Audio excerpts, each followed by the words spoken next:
बिस्मिल्लाहिर्रहमानिर्रहीम। अस्सलाम वालेकुम। अगर आपने अभी तक डिसाइड नहीं किया है कि इस ईद पर मीठे में क्या बनाए, तो मैं आपके लिए नवाबी सेवइयों की शानदार रेसिपी लेकर आई हूँ। ये रेसिपी इतनी रिच और क्रीमी है ना, इसे बनाने के बाद आपके घर वाले आपके फैन हो जाएंगे और हो सकता है कि आपको ईदी भी डबल मिले। चैनल पर नए हैं तो इसे सब्सक्राइब कर लीजिए, साथ में लगे बेल आइकन के बटन को भी प्रेस कर ले। रेसिपी स्टार्ट करते हैं। बिस्मिल्लाहिर्रहमानिर्रहीम। नवाबी सेवइयाँ बनाने के लिए हमें जिन इंग्रेडिएंट की ज़रूरत है उसमें शामिल है 1 लीटर मिल्क लेंगे, 4 टेबलस्पून पिसी हुई चीनी लेंगे। नॉर्मल चीनी को मिक्सी जार में आप डालकर पीस लीजिए। 250 ग्राम बारीक वाली सेवइयाँ ली है, इसे मैंने क्रश कर लिया है। 4 टेबलस्पून मिल्क पाउडर लेंगे, किसी भी ब्रांड का ले सकते हैं आप। 4 टेबलस्पून वनीला कस्टर्ड पाउडर लेंगे। 2 टेबलस्पून कॉर्नफ्लावर लेंगे। 1 पैकेट क्रीम लेंगे। आधी प्याली चीनी लेंगे। थोड़े से बादाम लिए, इसे मैंने लेंथ वाइज काट लिए हैं। थोड़े से पिस्ता लेंगे, इसे भी मैंने लेंथ वाइज काट लिए हैं। तो चले आइए नवाबी सेवइयों की कुकिंग स्टार्ट करते हैं। सबसे पहले पैन में 3 टेबलस्पून घी डालेंगे। आप सेवइयों को घी में ही भूनिएगा, अगर आप ऑयल में भूनेंगे तो बहुत ऑयली सेवइयाँ हो जाएगी। जब घी गर्म हो जाएगा तो इसमें हम डालेंगे सेवइयाँ जो हमने क्रश करके रखी थी। अब सेवइयों को हम तकरीबन 1 मिनट के लिए हल्की आंच पर भूनेंगे। ये देखिए, इस तरह से हमें सेवइयों को भूनना है। मुसलसल चमचा चलाते रहेंगे ताकि सेवइयाँ चिपके नहीं।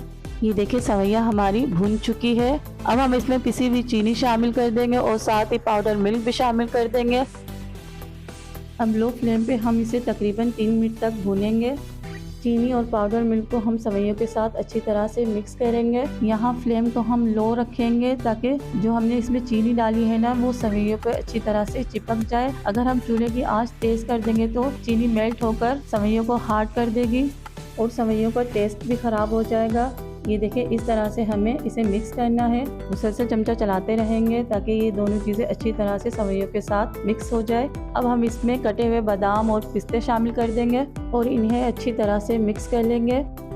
ये देखिए, सेवइयाँ हमारी तैयार है, एकदम क्रंची सेवइयाँ बनी है।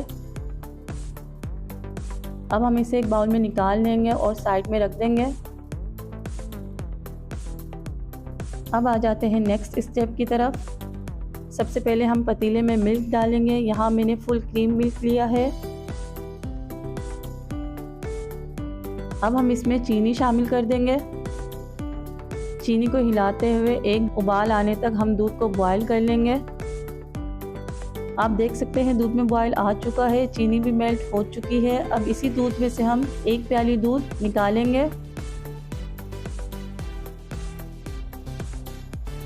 कस्टर्ड पाउडर ऐड करेंगे हम इसमें। ये देखें, 1 प्याली दूध में हम थोड़ा थोड़ा करके कस्टर्ड पाउडर ऐड करेंगे और इसे मुसलसल हम हिलाते रहेंगे ताकि इसमें लम्स ना बने। और साथ ही इसमें कॉर्नफ्लावर भी शामिल कर देंगे। मुसलसल चम्मच से हिलाते रहेंगे ताकि इसमें लम्स ना बने। अब हम इसे थोड़ा थोड़ा करके दूध में शामिल करेंगे और मुसलसल चमचा चलाते रहेंगे और फ्लेम को मीडियम रखेंगे। चम्मच को हम मुसलसल चलाते रहेंगे ताकि दूध में लम्स ना बने।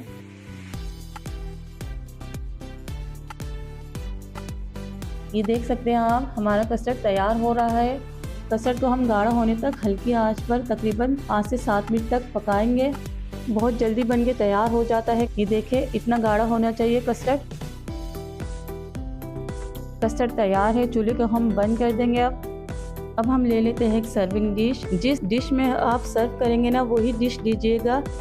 सबसे पहले हम डिश में सेवइयाँ डालेंगे। सेवइयाँ डालने के बाद हम इसे स्पैचुला की मदद से प्रेस कर देंगे। यहाँ मैंने आधी सेवइयाँ डाली है। अब एक प्याली लेंगे और प्याली के बैक साइड से हम सेवइयों को अच्छी तरह से प्रेस कर देंगे।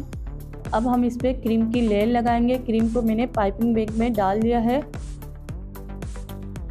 ये देखें, क्रीम की लेयर को इस तरह से फैला देंगे सेवइयों के ऊपर। क्रीम के ऊपर हम डाल देंगे तैयार किया हुआ कस्टर्ड। अब हम इस पे एक लेयर और सेवइयों की लगाएंगे। अब एक लेयर और कस्टर्ड की लगाएंगे। आप कोशिश कीजिएगा कि आपकी भी सर्विंग डिश ट्रांसपेरेंट हो ताकि नवाबी सेवइयों का लुक दिखने में अच्छा लगे। अब हम लास्ट में कस्टर्ड के ऊपर सेवइयों की लेयर लगा देंगे। अगर आप चाहते हैं कि आपकी बनाई हुई नवाबी सेवइयों का लुक बहुत ही अच्छा लगे तो इसे आप क्रीम से डेकोरेट कर दीजिएगा और ऊपर से थोड़े बादाम और पिस्ता डाल दीजिएगा। वाह, क्या लुक आया है! ये मैं नहीं, आपके घर वाले बोलेंगे। तो मीठी मीठी ईद पर ये मीठी मीठी नवाबी सवैयाँ बनाकर अपने घर वालों का दिल जीत लीजिए। आप इस रेसिपी को ज़रूर ट्राई कीजिएगा और मुझे फीडबैक ज़रूर दीजिएगा कि आपको मेरी रेसिपी कैसी लगी। अपना बहुत सारा ख्याल रखिएगा, मुझे दुआओं में याद रखिएगा। मिलते हैं नेक्स्ट रेसिपी में। अल्लाह हाफिज़।